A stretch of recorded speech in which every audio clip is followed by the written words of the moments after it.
Recently, a thread appeared on Twitter asking, among the married female celebrities in the entertainment industry, whose husband is the most jealous? The comments were filled with one name, Alaric Cranston. Lucia Cooper saw this thread and glanced at Alaric Cranston, who had been ignoring her for 2 hours just because she had kissed their son. She quietly commented, "My husband." During an interview, the reporter asked Lucia and Alaric to say something romantic to each other. Lucia said, "Meeting Alaric has used up all the good luck in my life." Alaric replied, "I hope all the good luck in my life can be given to Lucia." 2. City A. The after-party following the Starlight Gala was in full swing, with celebrities glittering under the chandeliers. Guests in lavish attire and expensive jewelry mingled, their faces adorned with uniformly polite yet insincere smiles. In one corner, however, a figure in red lay quietly, face covered by a man's suit jacket. Apparently seeking comfort, she had pushed 2 chairs together and used someone's coat as a pillow. It was rare to see such impolite behavior at an event like this, especially from someone wearing a red chiffon gown. Several passers-by had already commented on the scene, with some even snapping photos to post on Twitter later. Lucia, time to wake up. Leona Whitaker, the manager in a black and white suit, approached and yanked the jacket off Lucia's head. The woman's face was revealed as she opened her eyes reluctantly. Lucia had alluring fox-like eyes with upturned corners. Without eye makeup, she looked somewhat innocent. But with just a touch of cosmetics, she could instantly transform into a seductive vixen. Her figure was also quite impressive, fair-skinned, beautiful, with long legs. Her curves were in all the right places, making for a devilishly attractive silhouette. When the onlookers realized it was Lucia Cooper, they suddenly lost interest in their phone photos. Who didn't know about Lucia Cooper? She was infamous in the entertainment industry for sleeping with entire film crews, throwing diva tantrums, bullying junior actresses from her agency, abusing assistants, and entangling herself with a new male celebrity with each film. Compared to all that, sleeping at a cocktail party seemed trivial. What's the big deal? I wasn't done sleeping, Lucia grumbled, rubbing her eyes and glaring at Leona with obvious displeasure. Leona tapped the table in frustration and lowered her voice. My dear, you're a celebrity, for goodness sake. Can't you see this isn't the place for a nap? As she spoke, Lucia yawned again. I was up all night filming, and then you dragged me out of bed at the crack of dawn. How can I not be tired? Leona felt sympathy for her client but could only offer, just hang in there. It'll be over in half an hour. If you're tired, we have restrooms available, a passing waiter who overheard their conversation chimed in. Before Leona could refuse, Lucia had already sprung to her feet. Where are the restrooms? Please follow me, the waiter replied. Leona shook her head resignedly. Take it easy. I've had a few drinks and feel dizzy. I'll call Jenny to come pick us up. Don't sleep too deeply, and remember to text me the room number. Got it, Lucia responded with another yawn as she followed the waiter. Room 606, Lucia snapped a photo and sent it to Leona before entering the room as directed by the waiter. Lucia hadn't been drinking, but she was exhausted and had been feeling under the weather lately, making her head fuzzy. As soon as she entered, she kicked off her high heels and crawled straight into bed. The night grew hazy. In her drowsy state, Lucia vaguely sensed someone kissing her. She opened her eyes groggily, only to find herself pinned down by someone's weight. With her limbs immobilized, Lucia could only resort to screaming for help at the top of her lungs. However, the man seemed to have anticipated her reaction. Before she could utter a single syllable, a hand clamped over her mouth. 3. However, the man seemed to have anticipated her intention. Before she could utter a single syllable, he covered her mouth with his hand. I'm very sorry, but I have no choice but to do this. I apologize, the man said to her in the darkness. His voice was deep and cool, steady and powerful, truly a remarkable voice. Darkness amplifies all senses. Lucia could clearly feel the man's frighteningly high body temperature and his labored breathing, which he was struggling to suppress. In this state, could he have been drugged? Lucia had barely spoken when the man interrupted. Miss Cooper, I will take responsibility for my actions. As soon as he finished speaking, the man leaned down and sealed Lucia's lips with his own. At 2 in the morning, Lucia woke up in a disheveled bed. Absurd, absolutely absurd. She had slept with a man whose name and face she didn't even know. And the crucial point was, after learning who she was, the man had slept with her and then ran away. Lucia felt as if she were in a dream. She quickly grabbed her phone and saw that Leona had called her nearly 30 times. She swallowed hard and cautiously called back. "Where the bloody hell have you been? I called you so many times and you didn't answer. You told me you were in room 606, but there was no one in 606. If I hadn't checked the CCTV, I would have thought you'd been abducted by aliens. Leona, don't be angry. I just had a small mishap. Wait, I am in 606. Where are you now?" "At the hotel entrance." "Take a good look at your room number yourself." Lucia put on her slippers, opened the door, and glanced at the room number, 606. She silently looked at the room number across the hall, 608.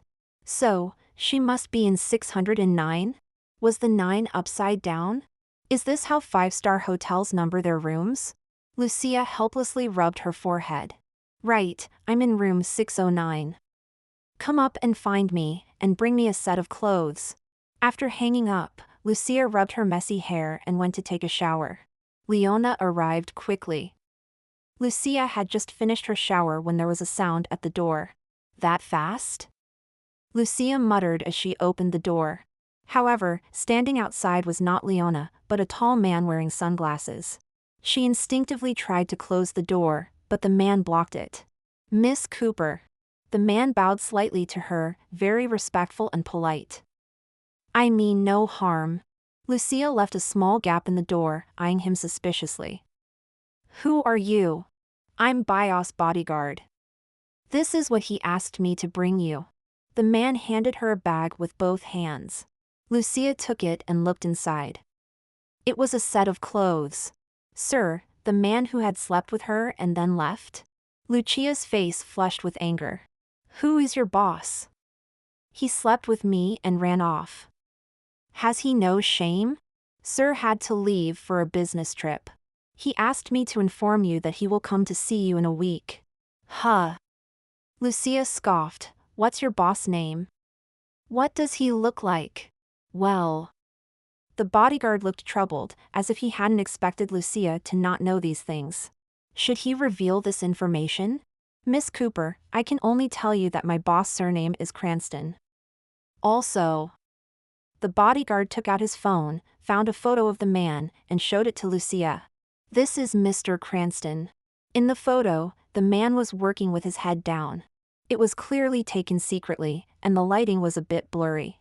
But even with the blur, it was evident that this was a man with extremely handsome features. 4. He wore a pair of gold-rimmed glasses perched on his nose, a pen gripped in his right hand. His expression serious and focused, not a hint of a smile. His fingers were quite attractive, with pale skin and well-defined knuckles. The man's desk was meticulously organized, and behind him stood an impressive bookcase. From this photograph, Lucia could tell that Mr. Cranston was likely a calm and serious individual. Moreover, he was quite young. Knowing she hadn't slept with a middle-aged man or some ugly bloke, Lucia felt half her worries dissipate. Her irritation vanished in an instant. "All right then, you can go now." "I'll keep the clothes, ta," Lucia said with a smile, bidding farewell to the other person before closing the door. The bodyguard was bewildered by how quickly the woman's mood had changed. She'd been angry just moments ago, and now she was fine? How strange. Lucia had barely shut the door when there was another knock. This time it was Leona Whitaker. Seeing the clothes Lucia was wearing, Leona asked in surprise, "Where did you get those clothes?"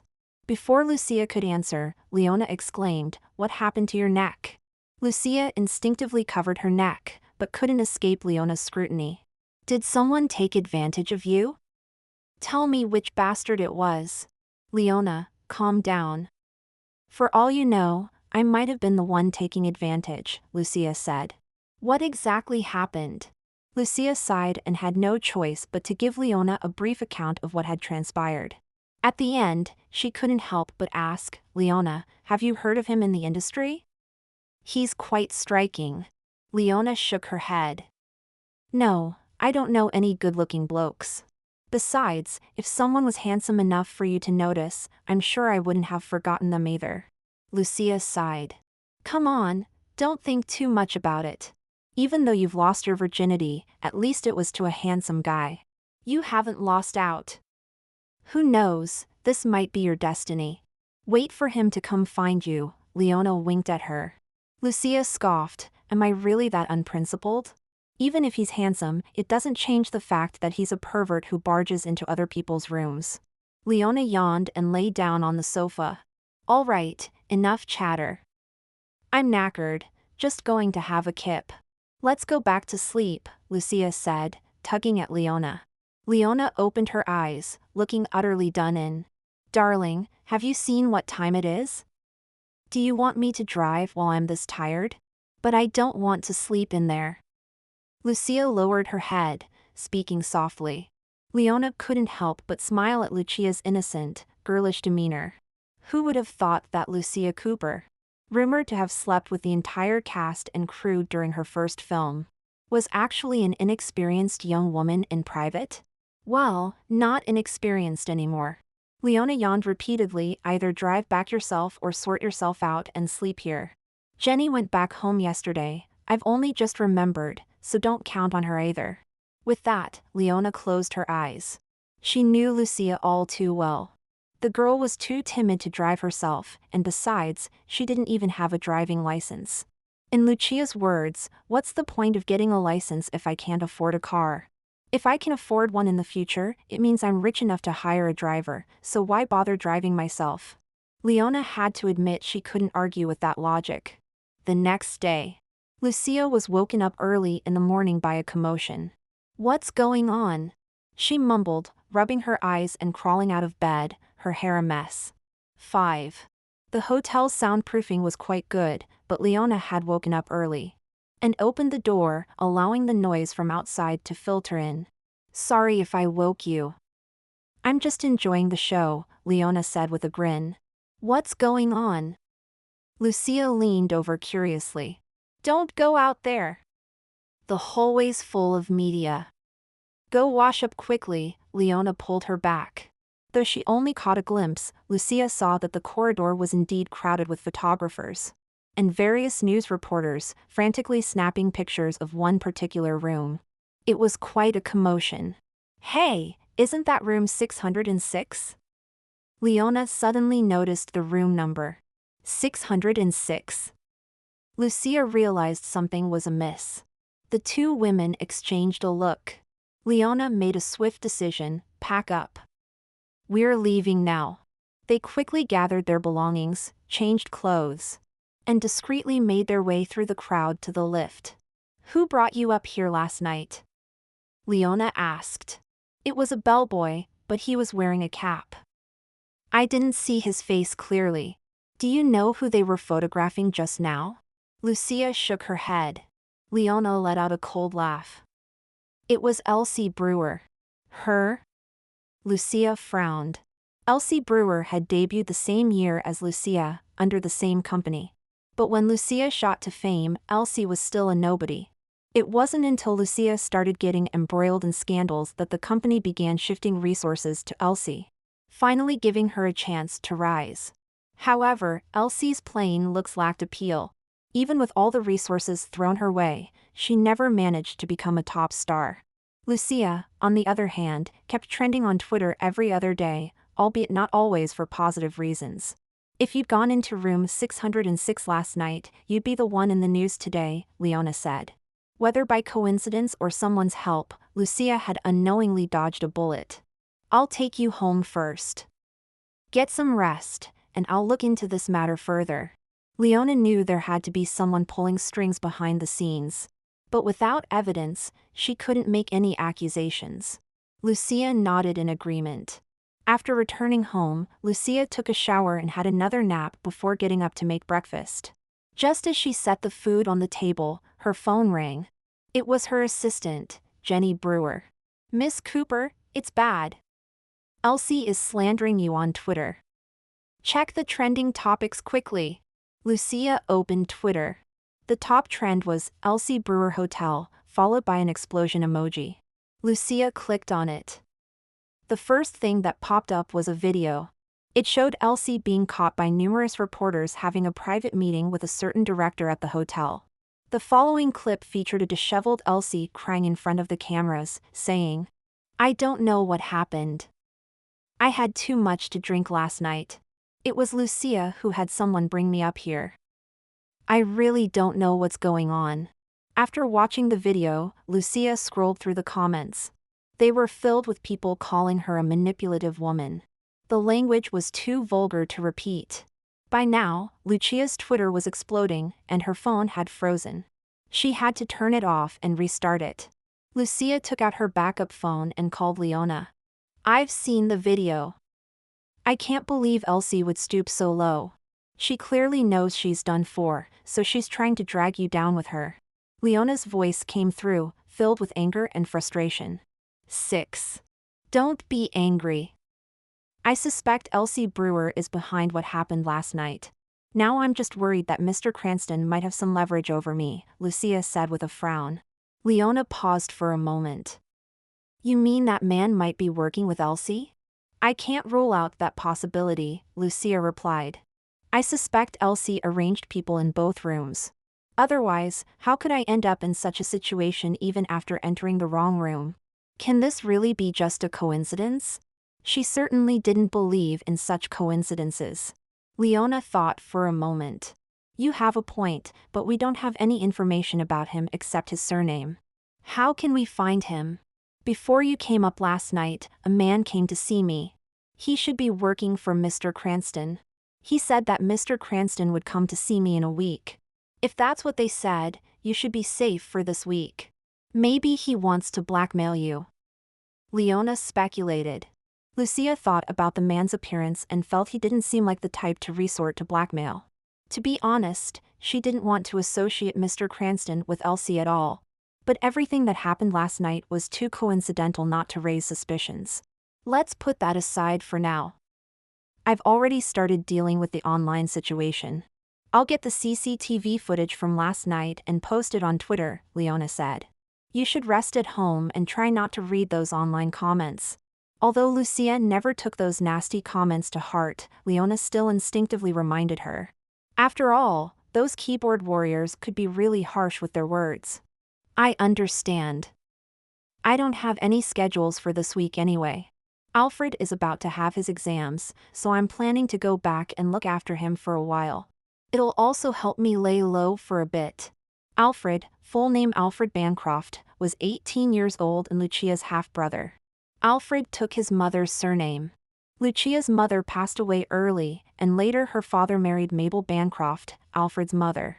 Alfred wasn't Lucia's father's son, but Miss Bancroft's son from her previous marriage. When Alfred came to the Cooper family with Miss Bancroft, he was only 4 years old. Lucia was 4 years older than Alfred. At that time, Lucia was only 8. And since Alfred came to the family, the little girl had a shadow following her everywhere. 4 years ago, the Cooper family went bankrupt. Lucia's father couldn't bear the pressure and jumped from a building. The family was left with enormous debts. But Miss Bancroft didn't abandon the 18-year-old Lucia and silently shouldered this responsibility. The 18-year-old Lucia saw all this, and then she turned around, gave up her studies, and stepped into the entertainment industry. Lucia's father had always prided himself on being from a respectable family, and looked down on actors when he was alive. Miss Bancroft also remembered his preferences. So when she learned that Lucia wanted to enter the entertainment industry, she strongly opposed it. Lucia respected Miss Bancroft and didn't argue with her, but she rarely contacted her after that. But in fact, they both cared about each other. After Alfred grew up, he often kept in touch with Lucia, and the siblings had a good relationship. All right, I'll come to pick you up in a week. By then, that man should contact you, Leona said. After hanging up the phone, Lucia booked a flight ticket back to H-City. Then she packed her luggage and prepared to leave. Just as Lucia reached the entrance of the residential area, she noticed reporters squatting at the gate. Lucia frowned, decisively turned around with her suitcase, and returned home. 7. These reporters were too quick. She had only moved to her new place less than a month ago, and they had already found her. Now she couldn't even leave the estate, let alone go home. Lucia sighed helplessly, canceling her flight ticket and informing Leona that she would have to stay at home. Just as she was on the phone, Lucia's doorbell rang. "It's not the reporters at your door, is it?" Leona asked on the other end of the line. Lucia frowned. "It shouldn't be. My estate's security is quite good. I'll go check." "Don't go," Leona worried. "It could be trouble if it really is the reporters." "It's fine, I'll peek through the peephole before opening the door." Lucia stood up and walked to the entrance, looking through the peephole. Outside stood a young man, tall and slim, wearing a white shirt and jeans, looking quite handsome. "No need to worry, it's Alfred," Lucia told Leona on the phone, her eyes crinkling with a smile. "I'll hang up now." "All right." Hanging up the phone, Lucia opened the door. "Alfred, what brings you here?" The young man standing outside looked up, revealing his delicate and handsome face. He was very fair-skinned, with beautiful almond-shaped eyes, looking gentle and well-behaved. When he smiled, it was particularly charming. "Sis," Alfred called out as he entered. "I saw the news about you online. I was worried you might be feeling down. And since I'm on holiday, I told Mum I was going out with friends and came to see you." Lucia handed Alfred a pair of slippers. "I was actually planning to go home today. But the reporters have blocked the entrance. I can't get out. It's perfect timing that you're here. I won't have to order takeaway for the next few days." Lucia was hopeless in the kitchen, a complete novice who could barely use a microwave. Because of this, Alfred had learned to cook from a young age and was Lucia's personal chef. Alfred changed into the slippers and came in, teasing. "Sis, how are you ever going to get married if you're like this?" Lucia waved her hand dismissively. "Your sister is so beautiful, I'm not worried about getting married." Alfred shook his head helplessly. "What do you want for lunch?" Alfred asked as he entered the kitchen. Lucia lounged comfortably on the sofa, legs crossed without a care, a lollipop in her mouth.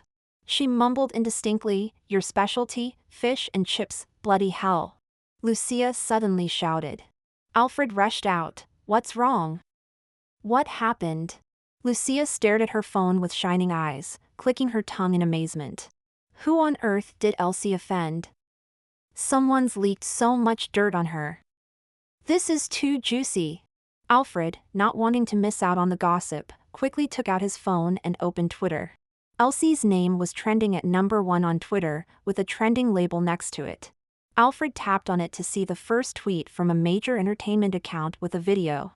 Connected to the Wi-Fi, the video started playing automatically before Alfred could even tap on it. It was a compilation of videos showing Elsie being overly friendly with various businessmen at cocktail parties and private dinners. The video was long, and Alfred scrolled through it. There were also scenes of Elsie being a diva and mistreating her assistants and managers. Elsie's public image had always been that of a straightforward and innocent person. Now that these videos had been leaked, her image was completely shattered. The comments section was filled with mockery and insults. Alfred watched for a bit, found it uninteresting, and closed his phone to go to the kitchen and cook. Lucia felt no sympathy for Elsie. After all, the other woman had tried every means to ruin her. She wasn't so saintly as to feel bad for her. It was already decent of her not to kick Elsie while she was down. 8. Lucia gleefully scrolled through Twitter several times, then turned off her phone, washed her hands in the bathroom, and went to the kitchen to help Alfred. Elsie's scandal had been exposed with irrefutable evidence. So the video that previously slandered Lucia was completely ignored. Of course, some of Lucia's die-hard fans still dug out the video of Elsie and Lucia attending the party together that night from Elsie's scandal video. The CCTV footage clearly showed that Elsie entered the hotel room that night, embraced by a man who was the boss of a certain entertainment company. The rumors were debunked without any effort. Even the company Lucia worked for couldn't whitewash Elsie's reputation. So they decided to cut their losses and directly issued a notice stating that they had terminated their contract with Elsie. A week later, After resting for a week, Lucia's condition had recovered very well. And she also received a very timely call from Mr. Cranston. On the phone, the man's voice was gentle and low, magnetic, cool yet seductively sexy, and damn good to listen to. He invited her to meet at the coffee shop at 3 p.m. tomorrow. Considering Lucia's profession, he had even booked a private room in advance, which was very thoughtful and considerate. The next day, Leona drove Lucia to the coffee shop. The two of them went upstairs together to the door of the private room. A man was standing at the door, wearing a suit and glasses, looking very gentlemanly with a bit of a scholarly air. "Miss Cooper, hello, I'm Mr. Cranston's assistant, my name is Bruce Osborne," Bruce said calmly, with a standard professional smile on his face.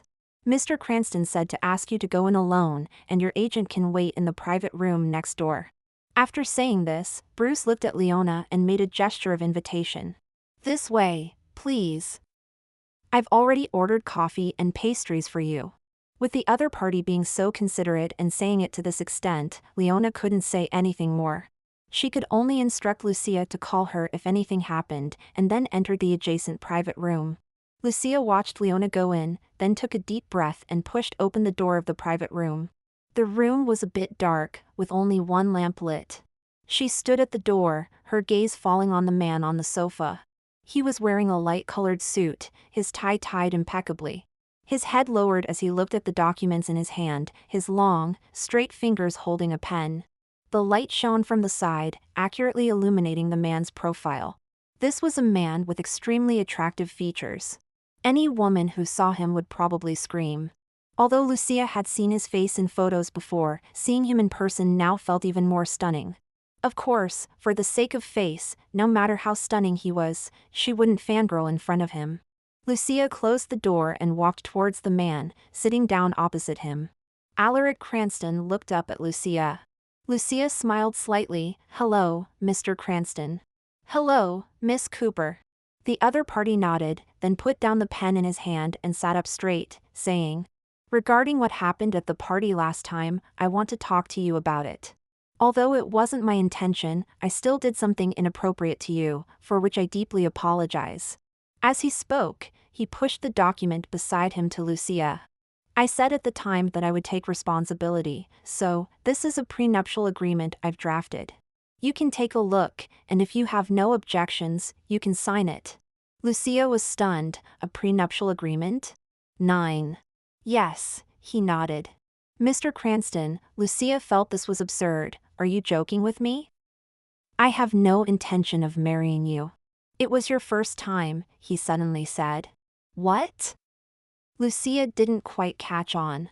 "It was your first time being intimate with someone." "I could tell. So I should take responsibility for you. As it happens, I also need a wife, and you're suitable." After a pause, Alaric continued. "I thought that when a man proposes marriage after being intimate with a woman, it shows the utmost sincerity."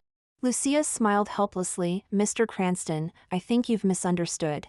If a man proposes marriage after being intimate, it would indeed show the utmost sincerity, but that's for couples. We are not a couple. Moreover, I've been sitting here and I don't even know your name yet. Don't you think proposing marriage is ridiculous?" Alaric pursed his lips, clasping his hands on the table. As a successful businessman, he wasn't sitting with his legs crossed, or making grand gestures to display his dominance and confidence. On the contrary, his posture was proper and dignified, giving a sense of respect. Even though the person sitting across from him wasn't a business partner, but merely a female celebrity from the entertainment industry. Lucia noticed this as well. She had to admit that this Mr. Cranston was an extremely cultured individual. "I apologize. I thought my bodyguard had informed you. Let me introduce myself then. My name is Alaric Cranston. I'm the current CEO of He Enterprises." He spoke calmly and elegantly, his voice steady and slightly magnetic, very pleasant to the ear. However, He Enterprises? She didn't seem to have heard of it before. Since he had introduced himself, Lucia said, "Lucia Cooper. I guess you've already investigated me, so I probably don't need to say much more." After all, if he was ready to propose marriage, He must have looked into her background and those scandals in the entertainment industry. Indeed, Miss Cooper is very perceptive. Lucia smiled, stirring her coffee. I just didn't expect that after knowing about those scandals of mine, you would still propose marriage. I never believe in outsiders' views and comments about a person. I only trust my own judgment. Lucia looked at him, asking curiously, then what is Mr. Cranston's impression of me? He lowered his eyes, seeming to ponder for a few seconds before saying, not dislikable. Not dislikable? What kind of description was that? If it's not dislikable, does that mean you like me? Lucia inexplicably wanted to tease the seemingly serious and rigorous Mr. Cranston. She had thought he would ignore her comment or explain his not dislikable remark again. But unexpectedly, after thinking for a few seconds, he calmly said, you could say that. Lucia looked at him puzzled. Miss Cooper, although that night was an accident, I remember all the sensations. I have to admit, my experience was quite positive, he said earnestly, without a hint of frivolity. To be honest, it was also my first time that night. Previously, I thought intimate affairs were just something humans invented for release, and I didn't have such needs. But since it happened with you, and I found the experience pleasurable, I want to continue our relationship. And the only reasonable and proper way to maintain such a relationship is through marriage. 10. So, this Mr. Cranston wanted to marry her, not because he fell in love at first sight or felt responsible, but because he was attracted to her body? Lucia found it oddly cliché. Mr. Cranston, she took a deep breath. Given your status and looks, others might have agreed. But I'm sorry, I will only marry someone I love in this lifetime. No one else. After saying this, Lucia stood up. Also, as you said yourself, it was your first time. I strongly suggest you try a second or third time with other women. There are many experienced women out there. Perhaps you'll have a better experience. With that, Lucia walked towards the door. To be honest, Lucia was attracted to good looks, but she wasn't brainless about it. No matter how handsome Alaric Cranston was, she wouldn't rashly agree to marry him. Moreover, he clearly expressed wanting to marry her because of how he felt that night.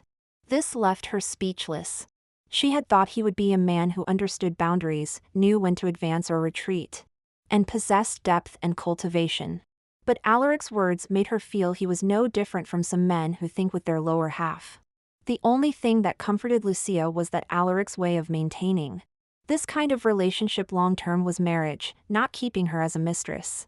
So you just refused like that? Leona asked while driving. Yes, Lucia replied, looking down at her phone. TSK, Miss Cooper, you're impressive. Do you know who he is? The CEO of He Enterprises. Speaking of which, is this He Enterprises very famous? I don't think I've heard of it.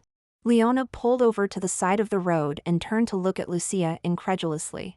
She couldn't help but tap Lucia's forehead. Lucia, are you daft? He Enterprises is a top conglomerate. It's one of the top 50 companies globally. Anyone from there is a top elite. They say the big boss behind He Enterprises is very mysterious and low-key, never appearing in public. You slept with him, that's hitting the jackpot. Lucia stared at Leona blankly, rubbing her forehead. She never watched financial news, so naturally didn't know about He Enterprises. Seeing Leona's exaggerated reaction, she couldn't help but exclaim, is it that impressive? Seeing her reaction, Leona knew Lucia had no concept of it. The well-known Whittaker Limited in the UK, have you heard of it? That's under He. And that lipstick brand you often use, the perfume brand, and that chocolate brand you love. Oh, and more plc, which produces an Oscar-winning actor or actress almost every year, they're all under He. Besides these, there are many more. I won't list them all. In short, He is very low-key. They're involved in many industries, but only their subsidiaries are famous. Now Lucia understood. That's really impressive. Not to mention anything else, just Whittaker Limited alone was a world-renowned media company full of elites. Outsiders might not know, but Lucia was in the entertainment industry and naturally knew more about media. Although she had never been interviewed by Whittaker Limited, Lucia was very clear about Whittaker's influence. 11. There was also Moore plc. Moore plc was the most famous entertainment company in the UK. Any artist who signed with Moore was bound to become a sensation sooner or later. It's one of the top 50 companies globally. How could it not be impressive? So, do you regret turning down his proposal now? Leona teased, seeing Lucia's shocked expression. After the initial shock, Lucia nodded seriously and said to Leona, "I do regret it." Lucia's expression drooped as she whined. "I should have swindled him out of some money. With a man that rich, if I had conned him out of some cash, I'd be set for life. Why am I still struggling in the entertainment industry?" Leona rolled her eyes and smacked Lucia on the forehead. "You silly goose, have some ambition. You should have accepted his proposal, then divorced him after the wedding. That way, you could have gotten half his assets." Lucia nodded dumbly. "That makes sense." The two fell silent for a moment, then burst out laughing simultaneously. They both knew these were just jokes. Although Lucia had accidentally given her first time to such a man, neither of them was foolish enough to actually hope for marrying into wealth. They both understood each other's personalities well. But really, don't you want to ask for some compensation? After all, it was your first time. Don't you feel a bit regretful that it's gone just like that? Leona asked as she started the car. Lucia leaned back in the passenger seat, lazily yawning. What's there to compensate for? I never planned on getting married, but I did want to try that sort of thing to see what it felt like. Dating seemed like too much trouble, so this worked out perfectly. I got to experience it without any hassle. Besides, just looking at Mr. Cranston's face, I'd say I came out ahead. Leona marveled once again. You really are carefree. Compared to Lucia's nonchalance, Leona's thoughts were much simpler. She just wanted to meet someone she liked, be together happily. Then get married, have children, and grow old together. Alfred is leaving tomorrow. Shall we have dinner together tonight? Leona thought about her work schedule and nodded. All right, 6 p.m. You choose the place. Okay. Leona dropped her off at home, then headed back to the office. At 6 p.m., Lucky Restaurant. As soon as Lucia and Alfred entered the restaurant, they saw Alaric surrounded by a group of people not far away. He didn't seem to have brought any bodyguards or assistants.